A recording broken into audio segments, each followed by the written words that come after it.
In September 1971, incarcerated people at the Attica Correctional Facility in upstate New York took over the prison, demanding an end to the deplorable conditions that define prison life. The resulting backlash from the state led to one of the most deadly prison riots in all of US history. So how this all started, basically the initial uprising, it all took place on Wednesday, September 8th in 1971. Basically, an incident occurs on this day that sets off the riot the next day.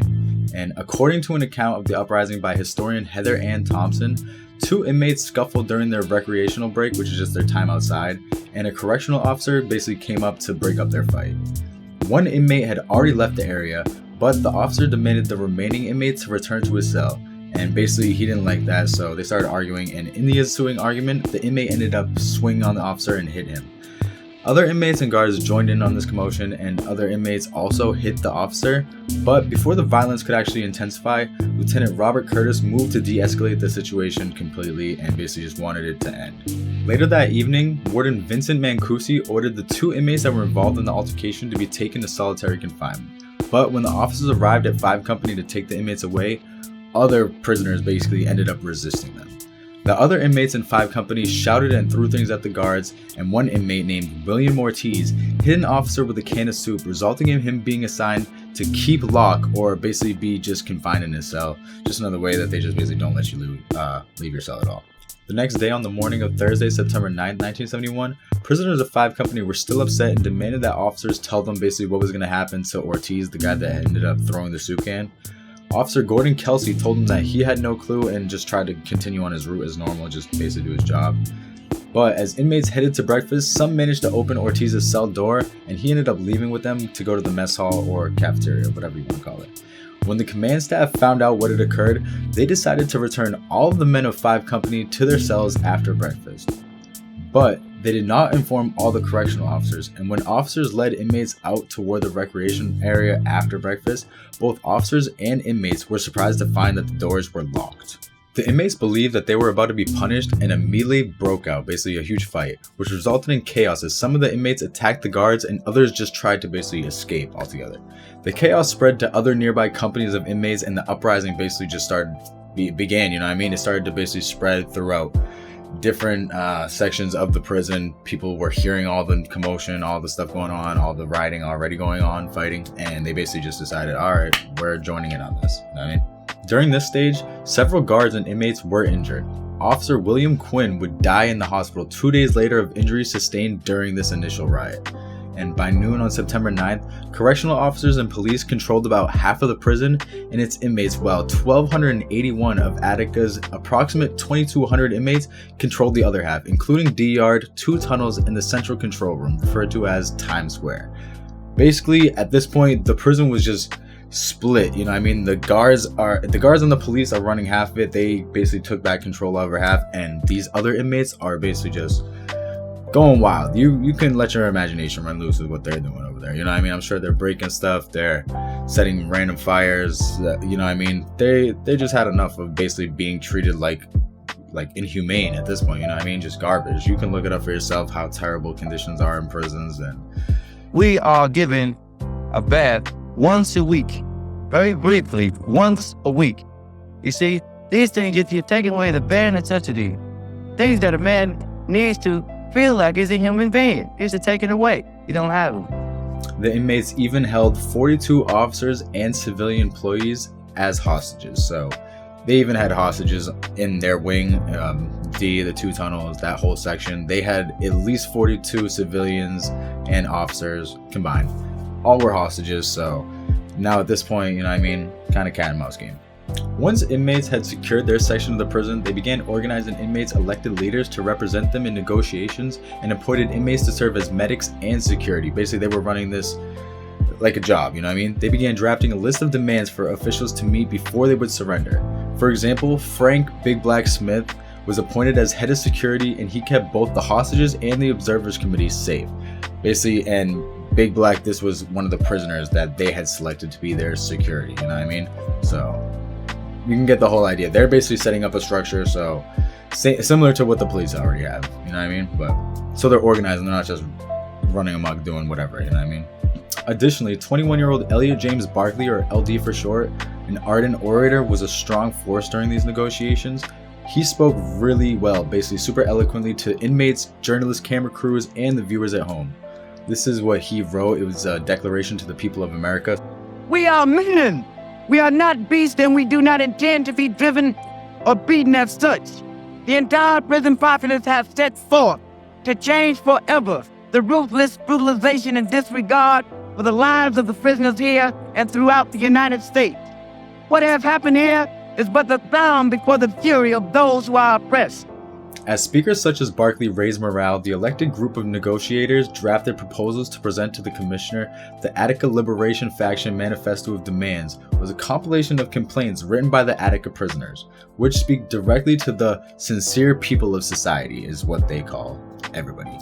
It included 33 demands, including better medical treatment, fair visitation rights, improved food quality, religious freedom, higher wages for inmate jobs, and an end to physical abuse for basic necessities like toothbrushes and showers every day, for professional training and access to newspapers and books. Basically, they wanted to be treated like regular people, you know what I mean? Just have like some decency. Obviously, like the main thing of prison is to reform, but not really in America, because you're more so getting punished is the whole idea. So this is more like, okay, help us, and then, you know what I mean, maybe they're not going to be as terrible of people while they're in there, you know what I mean? Because you know the stories. Inmates requested a team of outside observers to assist with negotiations whom they considered knowledgeable of prison conditions, many of whom officials were able to persuade to come into Attica. So this is a list of people that basically, third-party viewers, you can think of that ended up coming into Attica to actually observe.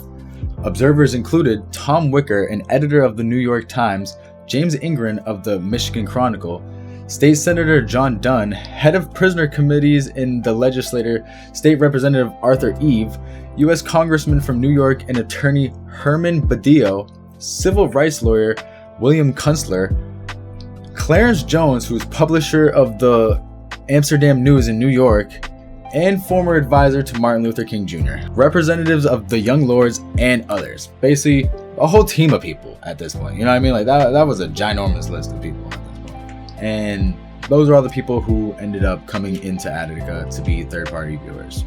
Prisoners requested Minister Louis Farrakhan, national representative of the Nation of Islam, but he ended up declining.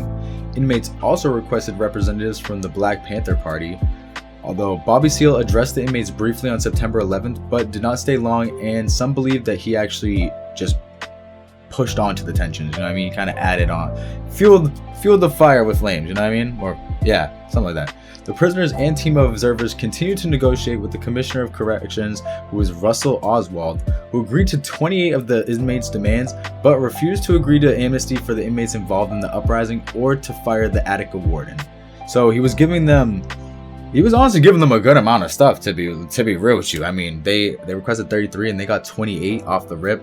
Besides like a few things, he still wanted the people who started this to get punished, and he basically was not trying to get rid of the warden. William Kunstler, a lawyer who agreed to represent the inmates in negotiations, said the prisoners had two non-negotiable demands: the removal of the warden and general amnesty, and they had already given up on the removal of the warden. And he says, on the general amnesty, we had worked out several formulas that we were discussing with the commissioner hours before the attack, and if we had been allowed to continue, everyone would be alive and the matter would have been settled today, he said. This was all words from William Kunstler. I also thought that we had a chance to hold it off, and if we still had their confidence. That's why we spent 5 hours, more or less, from the time we got out after supper on Sunday night with Oswald till about midnight, because I really believed, in one sense, that they wouldn't sacrifice the hostages. The situation may have been further complicated by Governor Rockefeller's refusal even to come to the prison or to meet with the prisoners. He was not even trying to show up at all. Some analysts' later evaluations of the incident proposed that his absence from the scene prevented the situation from actually deteriorating. So they thought it would get worse if he ended up showing up. Negotiations broke down and Oswald was unwilling or unable to make further concessions to the inmates. So basically at this point, they were kind of done giving in to the prisoners' demand at this point. You know what I mean? That's probably the easiest way to put it. Following the governor's refusal, Oswald and Rockefeller agreed that Oswald would order the state police to retake the facility by force, a decision which was later criticized.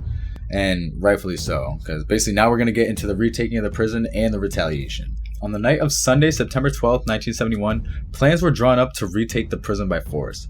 Members of the team on the Observers argued for Oswald to deliver the inmates one final appeal for a settlement before basically taking this place back by force, because they figured, bad idea. Oswald agreed, but was instructed not to phrase the demand as an ultimatum, as Rockefeller did not want him to let inmates know that basically they were about to begin a big assault on them at this point, alright? And at 8:25 a.m. on Monday, September 13, 1971, Oswald gave the inmates a statement directing them to release the hostages and to accept the offer settlement within an hour. However, he did not tell them that negotiations had ended and that he would take the prison back by force if they refused, even stating, "I want to continue negotiations with you." So basically just flat out lying to these people. The inmates rejected his offer, and as it appeared to them through Rockefeller remained opposed to their demands, the mood among the inmates deteriorated. In preparation for prison authorities potentially taking the prison back by force, inmates had dug defensive trenches, electrified metal gates, fashioned crude battlements out of metal tables and dirt, and fortified the Times Squares, as they call it, prison command center. After Oswald left following the inmates' rejection of his latest offer, the inmates decided to try to impress upon prison officials that they were serious about their demands, and to remind them that inmates had power over the hostages if the state was to end up coming in with force. The inmates ended up bringing out 8 correction officers to the catwalk on top of the command center and surrounded them with inmates armed with homemade weapons. You can picture what they have, just prison knives probably, whatever they can make at this point. According to the surviving inmates, they did not intend to kill the hostages, but rather to use them as insurance so that they would be alright. Shortly after inmates and hostages were positioned on the catwalk, Oswald gave the order to begin the retaking. And basically, about this decision, he later said that on a much smaller scale, "I think I have some feeling now of how Truman must have felt when he decided to drop the atom bomb." And to that, I'm like, dude, this guy might be a little insane, to be honest. Like, he's comparing himself retaking a prison in New York to somebody deciding to bomb a country, bro. Like, wipe out so many people at once. Like, I don't know how you make that comparison. I don't know. That's a little too crazy to me. But anyways, we're moving on.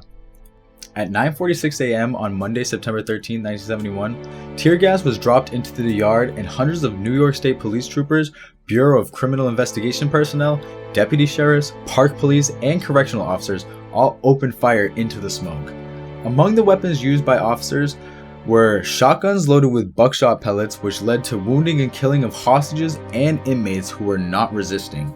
Additionally, some of the guns utilized by law enforcement used unjacked bullets, a kind of ammunition that causes numerous damage to human flesh, and it was banned by the Geneva Convention, apparently.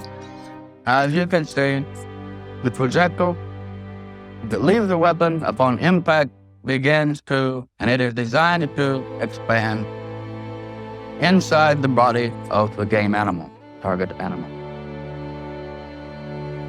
Pursuant to the Geneva Conferences and respective of the sentiments expressed therein, to prevent, insofar as is possible in war, unnecessary human suffering, United States military personnel are prohibited from use of this kind of ammunition in combat. Correctional officers from Attica were allowed to participate, a decision later called inexcusable by the commission established by Rockefeller to study the riot and the aftermath. And by the time the facility was reported as fully secured at 10:05 a.m., law enforcement has shot at least 128 men and killed 9 hostages and 29 inmates. You went in there, it didn't take that long, 9:46 to 10:05 they said, so 20 minutes and you took back the whole half of the prison you didn't have. But you also killed like 9 of the hostages, dog, and nobody was resisting. Like, I don't know, man. To me, that's crazy. That's just crazy to me. I don't know.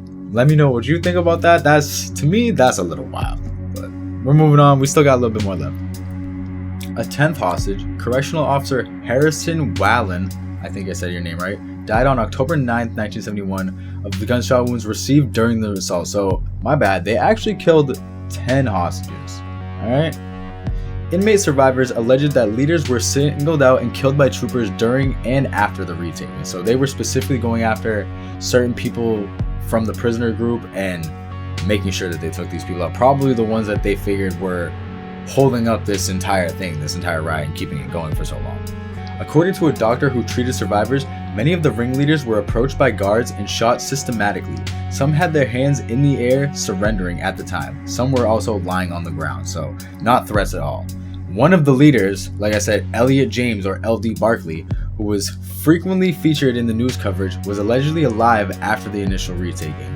And like I said, he ended up being killed during the retaking is what they say, but this doctor says that he was actually alive during the initial retaking, so I'm sure you can put two and two together and figure that out. But cold-blooded, premeditated murder. This is not a fault. I am telling you what I seen with my own eyes.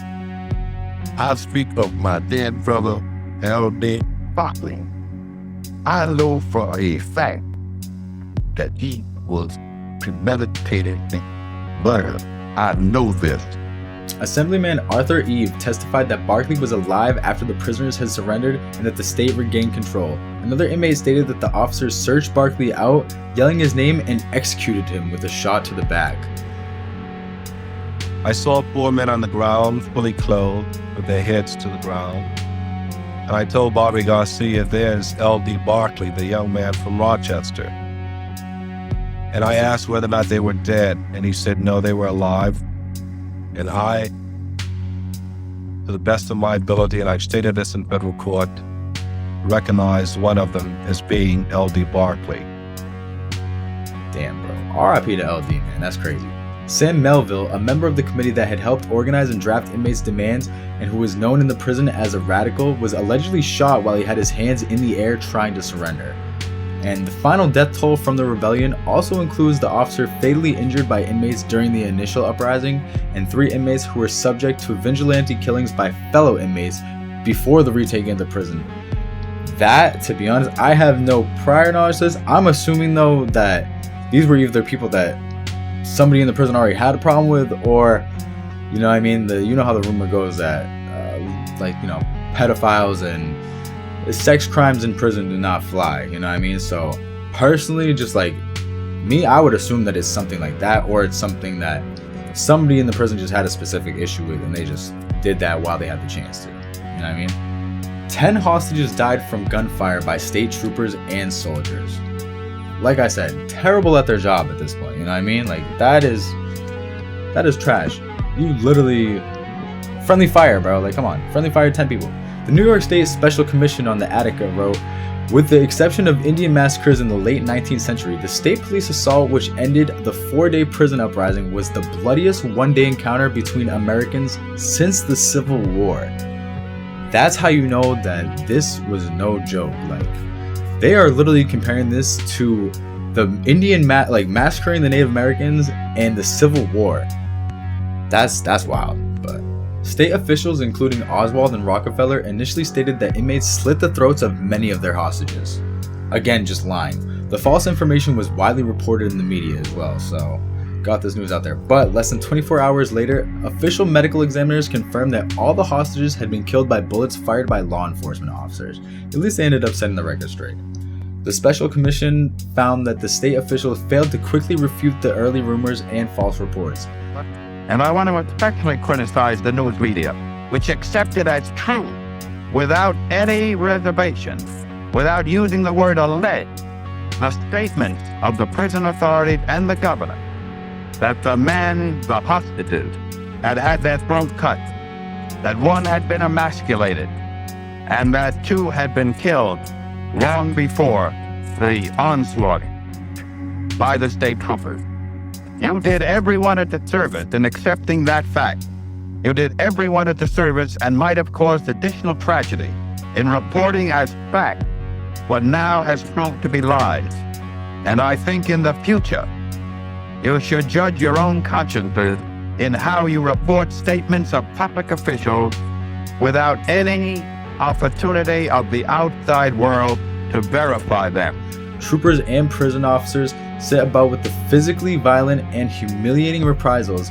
Inmates were made to strip naked and crawl through the mud, broken glass, and prisoners' hand-dug latrines. Directed into the prison, they were forced to run hallways naked between lines of enraged officers who beat the inmates and yelled insults and racial slurs. Some inmates, including leaders such as Frank Smith, were subject to additional reprisals and punishments, including repeated physical abuse and being locked in solitary confinement for who knows how long at this point, you know what I mean? Several days after the uprising's end, doctors were treating wounded inmates reported evidence of more beatings, basically. So, more and more beatings. And following the uprising, protests and riots occurred in prisons across the United States, including in prisons in New York, Massachusetts, Indiana, Michigan, West Virginia, and Georgia. Numerous rallies in support of the prisoners occurred, especially in New York, but also in cities as far away as Los Angeles and Norman, Oklahoma. Anyways, in addition, activists such as Angela Davis and artists such as John Lennon wrote works in support of the inmates and condemning the official response.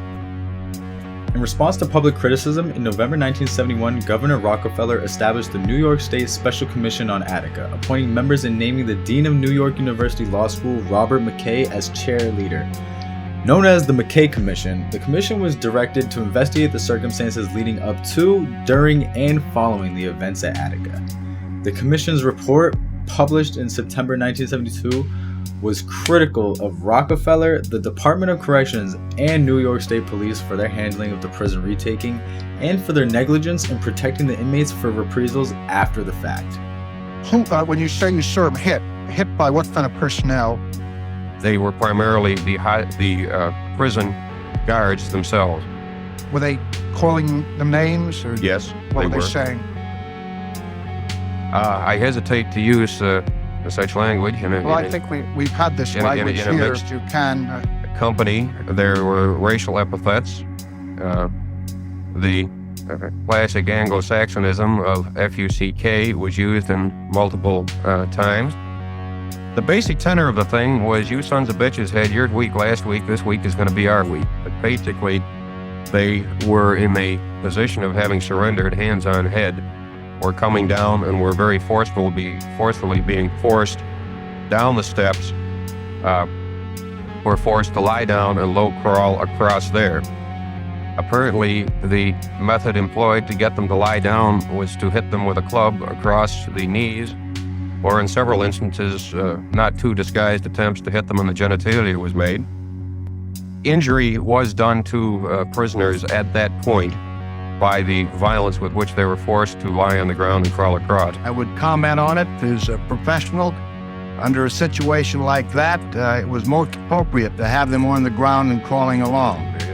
It is true that it had rained that night or the day before, and the ground in spots were muddy. That's part of the situation at the time. Did you see any inmates lying in that yard with shotgun shells on them? Yes, sir, I did. Now, did you ask anybody for an explanation of why they were being held like that? Yes, sir. I was informed that they were some of the identified ringleaders and what I would describe as the unusualness of the situation with the shotgun shell on his breast or on his knees were up like this, lying on his back, so that he didn't move. Did you consider that to be an appropriate way of restraining a person?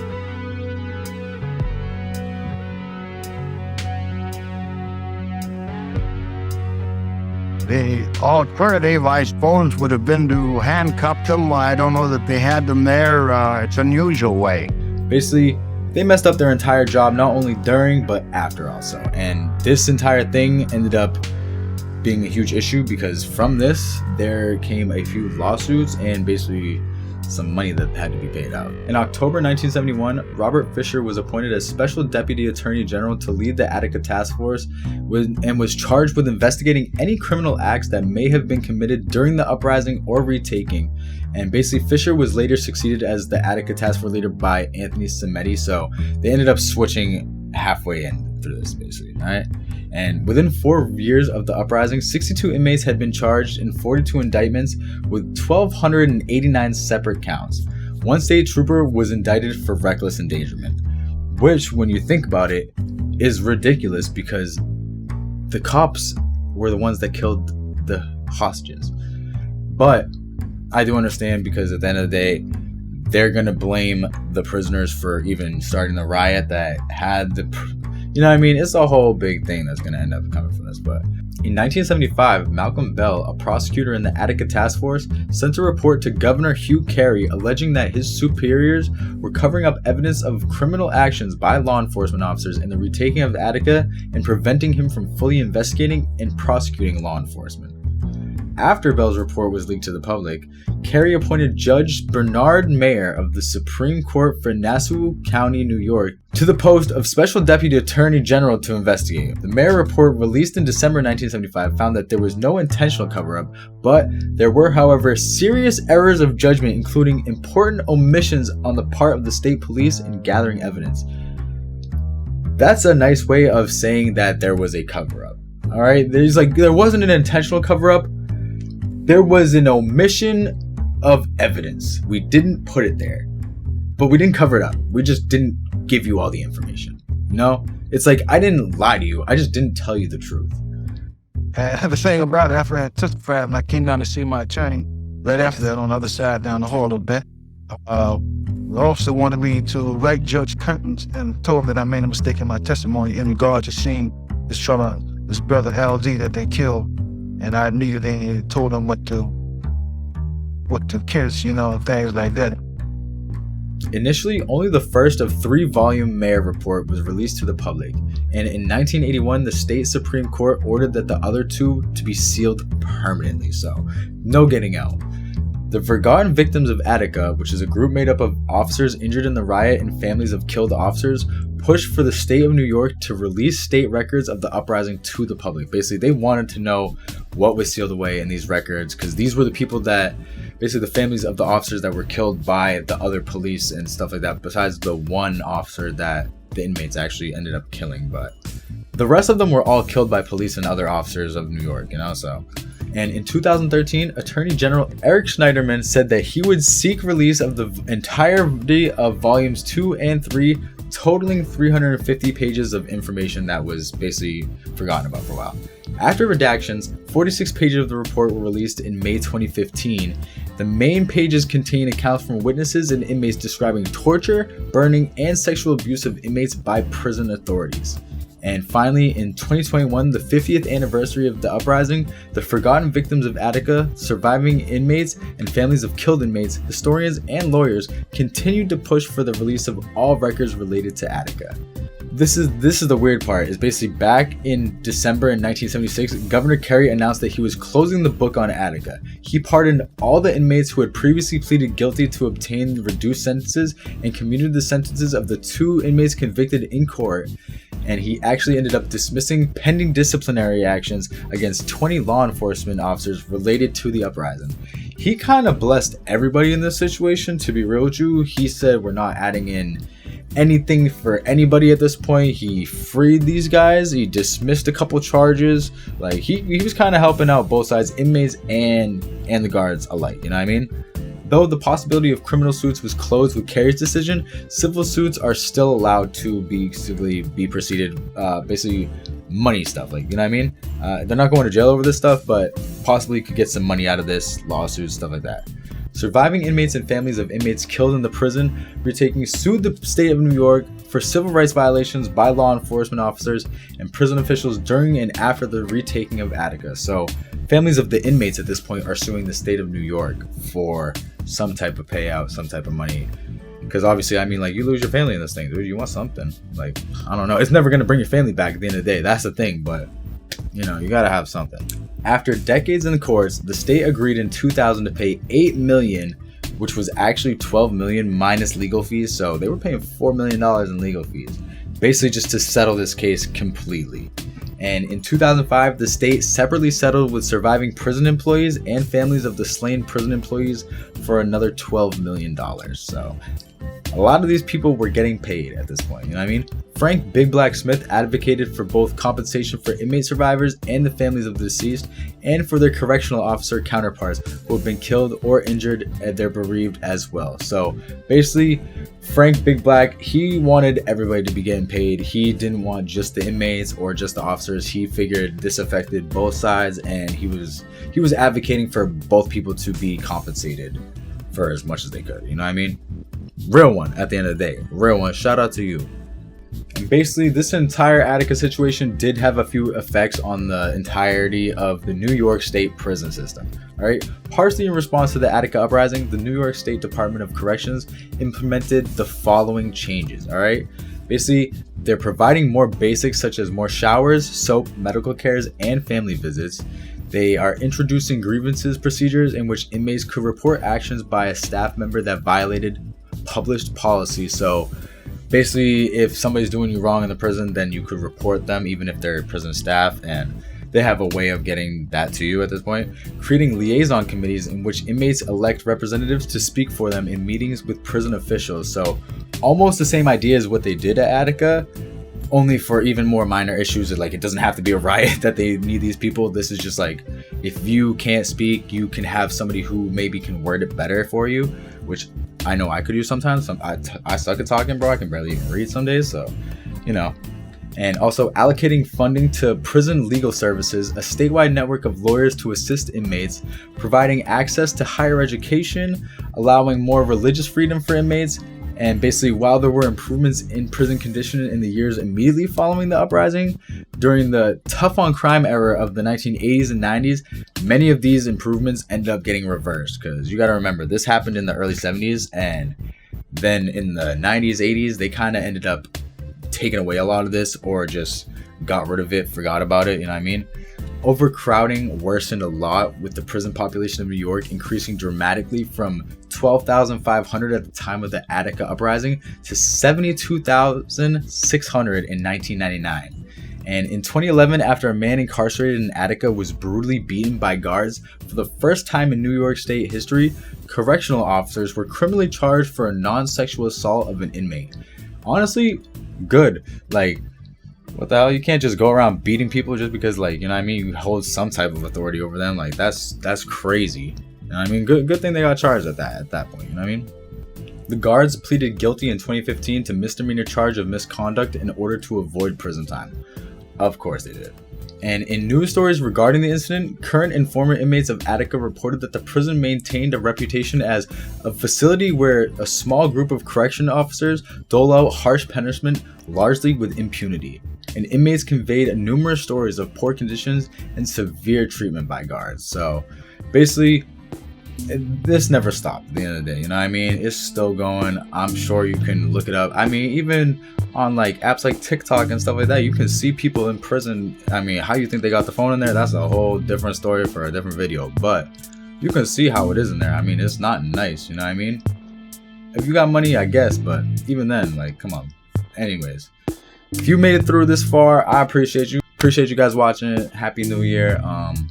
Make sure you like, subscribe, tell a friend to tell a friend to tell a friend, all the YouTube stuff.